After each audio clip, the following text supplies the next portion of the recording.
Welcome or welcome back to my channel. If this is your first time seeing my face on your screen, welcome. My name is Marilyn, but I go by Mare, and this is my channel Heal with Mare, where we talk all things healing. I've come to a place where I'm 80% comfortable with the way I look in my God-given hair.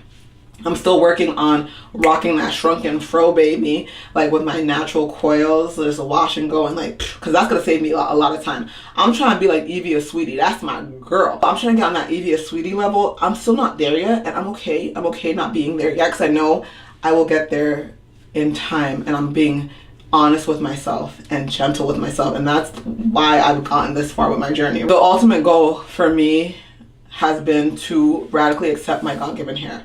I'm in a space where 80% of me has radically accepted my hair, and that 20% is going to continue to come along. I'm going to continue to work through it by the grace of God, and honestly, I've come such a long way from where I was in the beginning to where I am now. And if you've been rocking with me since the beginning, besos, kisses, I love you and I see you. Now that I'm on a length retention journey, or like a bigness retention journey, like I want my fro to be big and glorious. I want to turn heads with how big my fro is. I want to show my daughter how big and glorious our natural God-given fros are. Now that I'm on that length retention journey, there are some things I need to start doing. Before, right, I was on a get to know your natural hair, have fun with it, throw caution to the wind. So I was doing so many different unique styles and wearing my hair in like tight mini braids for mad long, letting them get dry, like not really like taking care of them to the best of my ability. But you know, in between my journey, so from 2023 up until now, it was a tumultuous journey because my mom had passed away suddenly right after I had a daughter. So my daughter was 8 months old when my mom passed suddenly. And so like literally a year after my mom passed, I noticed extensive breakage and a lack of retention. A lot of it was me cutting my hair. So I have, you know, moments where I went to the salon and got a trim, and I trimmed it myself, which ended up being a haircut because I thought I needed to cut 3 inches of my own hair. But then I realized like my ends kept feeling the same. My hair shaft was still really dry. Like my hair was just not doing well, and there was a lot of breakage. Come to find out, stress is a silent killer, for one, and for two, I'm iron deficient anemic. I had taken iron pills in college when I found out I was iron deficient anemic, and then I stopped needing them. My hair seemed to still thrive without the iron pills, but my body has changed. Stress can trigger things. From 2022, when I big chopped, up until 2023, you saw explosive growth. 2024, there was explosive growth.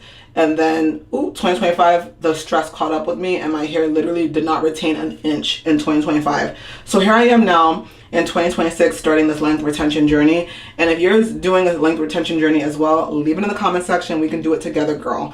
We can do it together. So for me, I have a whole like routine that I'm going to be following. It includes weekly washing, which I already know is going to be very interesting how I'm going to figure this out. I mean, I'm thankful that like the weather's getting warmer so I can do legit wash and fro, like washing my hair and going with my fro, because the weather is so nice and I live in an area where it's really humid, and that humidity is gonna just like keep my hair looking juicy.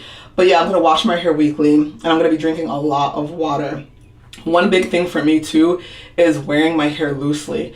Like I said earlier, the tight mini braids were not doing me any favors. The back-to-back like mini twists, not doing me any favors. My hair needs to be loose so that there's less tension on my scalp, and that way my hair can continue growing without all the breaking and the damage that I was experiencing before. So I think protective styles need to happen like once every 2 months or once every month now, versus like the 2 weeks I had it in mini braids.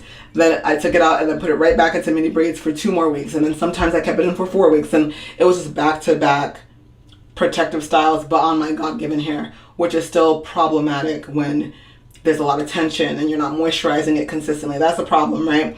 So I also need to make sure that when I'm taking down protective styles, I'm taking my protective styles down with water, because taking my protective styles down dry makes me like I incur more damage and breakage because I'm taking down a hairstyle that's been in for mad long and it's already dried out. And I noticed that I would see so much breakage on the floor, but I was like, girl, I gotta get it done. Speaking of that, I need to like notice what's going on with my hair, be aware of what's going on with my hair, which means I need to be more present, more gentle, more intentional, and I need to stop rushing. I need to stop being fidgety. I need to stop being in this state of constant panic or like, oh, the next shoe is about to drop. but I give myself grace because I know I've gone through a lot of trauma, and trauma, it's tough, right? But that's not an excuse. It's like, yep, you've gone through a lot of trauma and you need to work on getting out of that place. That's not an excuse. Yep, you might have the reasoning. Yep, it might be a factor, but you got to be gentle. So ultimately, I need to be gentle on my scalp. I need to be gentle on my daughter's scalp. My son, he's a newborn, but he'll grow to have the same hair texture as us. So when I am doing his hair at that point, I also need to learn to be gentle and patient when I'm doing his hair. Before I cleanse my hair, I need to detangle my hair thoroughly with flaxseed gel.